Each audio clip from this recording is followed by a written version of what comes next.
오늘 말씀은 요한복음 15장 18절로 27절의 말씀입니다. 함께 읽습니다.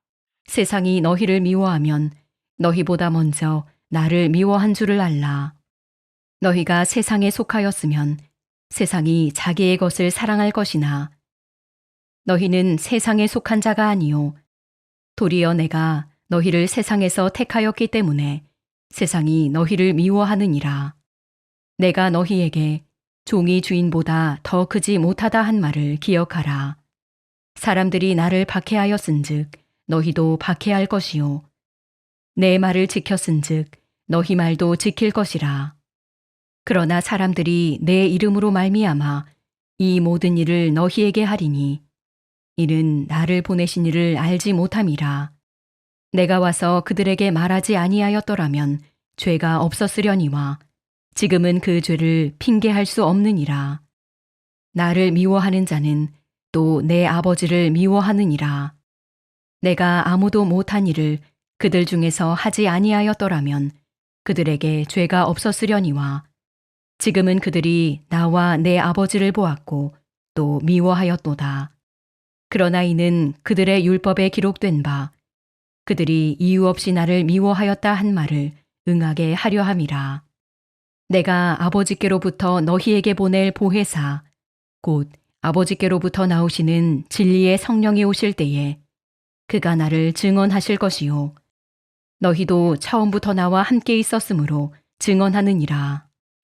미움받을 용기라는 제목으로 말씀 증거합니다. 오늘 말씀은 15장의 첫 부분이죠. 포도나무 이야기의 후속편, 심화편이라고도 할 수 있습니다. 포도나무이신 주님께 붙어있는 성도가 이 세상에 나아가서 어떻게 살아야 하는지를 보여주는 말씀이에요. 의미심장하다 할 수 있어요. 자, 그럴 때 대뜸 튀어나오는 단어가 미움이죠. 18절은 세상이 너희를 미워하면 이라고 시작합니다. 또한 19절은 세상이 너희를 미워하느니라 라고 끝이 나요. 미워한다. 그 세상은 성도가 가는 믿음의 길, 열매 맺는 삶에 대해서 지속적으로 방해한다는 것입니다. 그리고 적당히 대충 할 것을 주문해요. 세상과 타협하라는 거죠. 그래서 많은 성도가 주님의 은혜에 더 깊이 들어가지 못하고 주저할 때가 많습니다. 아무리 의의 길이라도 미움받기를 꺼리는 본성 때문이죠. 사실 미움받을 용기라는 말은 오늘날 심리학에서도 주목받는 주제예요. 그 심리학에서는 타인의 시선과 평가에서 자유로워질 때 비로소 진정한 삶을 살 수 있다고 말합니다. 대신 우리 성도에게 미움받을 용기의 근거는 어떤 자기 확신이 아니라 바로 주님이시죠. 주님이 먼저 미움받으셨고 우리를 위해서 그 길을 걸어가셨기 때문입니다. 그런 의미에서 우리가 기억해야 하는 담대함의 원칙이 무엇일까? 두 가지로 생각해 봐요. 첫 번째, 미움은 극복할 십자가라는 것입니다. 우리는 예수 믿어서 미움받는 세상을 살고 있어요.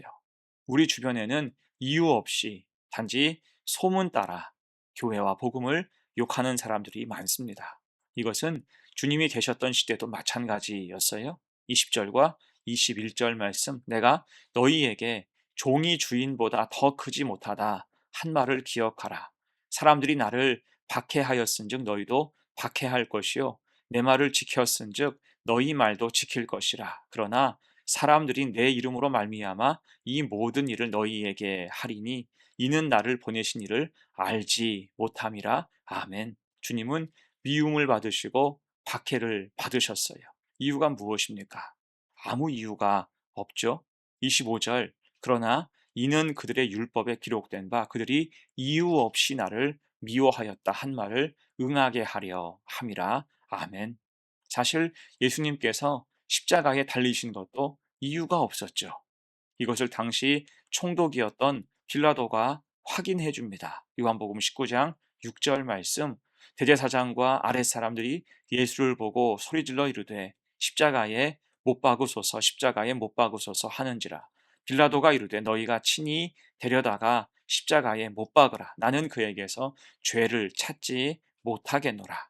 결국 이유가 없었지만 단지 그들의 지속적인 요구, 그 미움 때문에 주님을 십자가에 내어 줬다는 것입니다. 심지어 십자가에서는 옆에서 같이 십자가에 달린 행악자가 주님을 비난하지요. 누가복음 29장 39절 말씀. 달린 행악자 중 하나는 비방하여 이르되 내가 그리스도가 아니냐 너와 우리를 구원하라. 주님이 십자가에 달려서까지 이런 비방을 받을 이유가 무엇일까요? 아무 이유가 없습니다. 단지 이 강도는 그냥 덩달아서 예수님이 미운 것입니다. 그런데 놀라운 것은 그 십자가에서조차 주님은 그들을 저주하지 않으셨어요. 미움을 미움으로 갚지 않으시고 용서와 사랑으로 응답하십니다. 이것이 바로 십자가 사랑이죠. 자, 그래서 오늘 주님은 20절에서 이런 미움에 대해서 말씀하세요. 사람들이 나를 박해하였은즉 너희도 박해할 것이요. 우리도 이유 없이 미움받을 수 있다는 것입니다. 곧 이유 없이 미움을 받는 것은 영적인 문제, 악한 마귀의 역사라는 거예요. 그럼 이것을 어떻게 극복해야 될까? 정답은 주님께 있죠. 주님이 하셨던 것처럼 우리도 주님을 따르며 그런 미움에 개의치 말아야 한다는 것입니다. 그러면 결국 주님이 갚아주신다라고 말씀하죠. 22절 내가 와서 그들에게 말하지 아니하였더라면 죄가 없었으려니와 지금은 그 죄를 핑계할 수 없느니라. 아멘. 주님이 함께 하시니 지금 당하는 미움은 십자가의 은혜로 극복하라는 것입니다. 미움을 사고 배척받아도 믿음을 포기하지 말라. 미워하니 더욱 기도하며 사명을 감당하라는 것입니다. 그렇게 미움을 받아도 굴하지 않고 주님을 더 사랑하며 믿음의 견고함을 지켜나가는 우리 성도들 되시기를 간절히 축원합니다. 아멘. 두 번째요. 미움의 상황을 극복할 담대함의 원칙 두 번째, 성령의 돌보심을 신뢰하라는 것입니다. 사실 요한복음은 요한이 성령의 인도하심 가운데 노년에 쓴 말씀이죠. 그렇다고 그가 평안한 노후를 보내며 쓴 말씀은 아닙니다. 로마의 압제와 핍박이 시시각각 숨통을 조여오는 상황이었어요. 성도는 극심한 핍박을 당했고 단지 예수를 믿고 전한다는 이유로 증오와 박해와 죽음의 위협 아래 놓이게 됐습니다. 이런 상황 속에서 요한은 요한복음을 저술했고 특히 주님은 보혜사 성령의 역할을 강조해서 말씀해 주셨어요. 그런 의미에서 26절, 27절 봅니다. 내가 아버지께로부터 너희에게 보낼 보혜사 곧 아버지께로부터 나오시는 진리의 성령이 오실 때에 그가 나를 증언하실 것이요 너희도 처음부터 나와 함께 있었으므로 증언하느니라. 아멘. 한마디로 성령을 주신다는 것입니다. 누구에게요? 처음부터 나와 함께 있었으므로 증언하는 너희에게. 곧 미움을 받으면서도 주님의 사명을 감당하는 자들에게 보혜사 성령이 함께 하신다는 것입니다.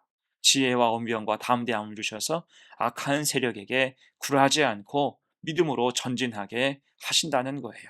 동시에 그들을 보호하시고 지키시마 약속하시죠.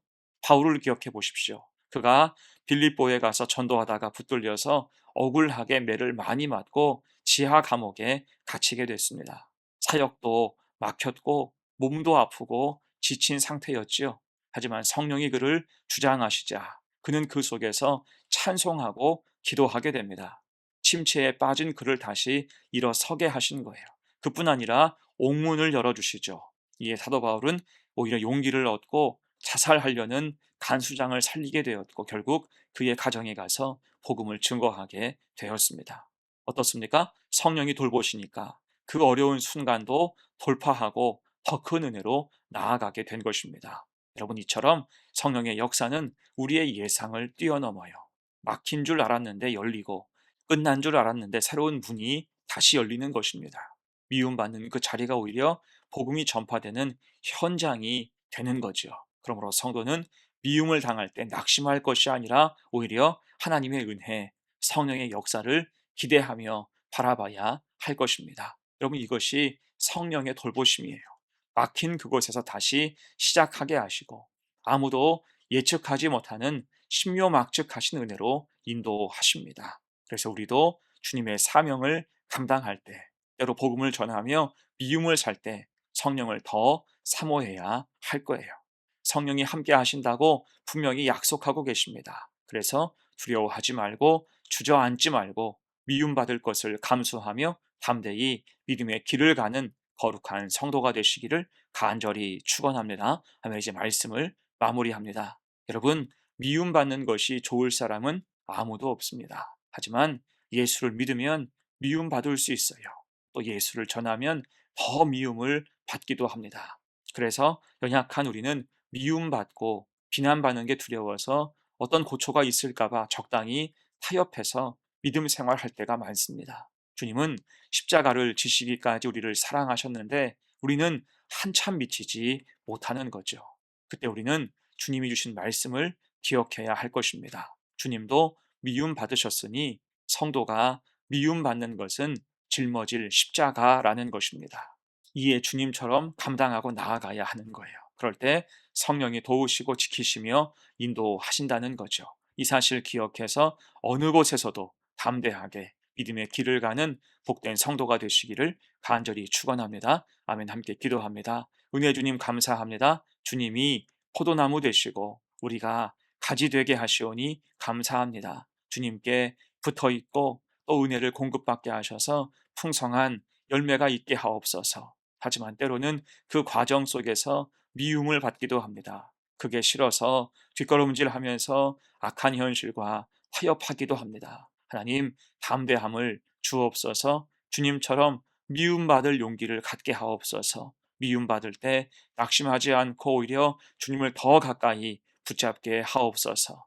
보혜사 성령께서 우리 곁에 계심을 믿게 하시고 그 위로와 능력으로 담대히 일어서게 하옵소서. 감사드리며 예수님의 이름으로 기도합니다. 아멘.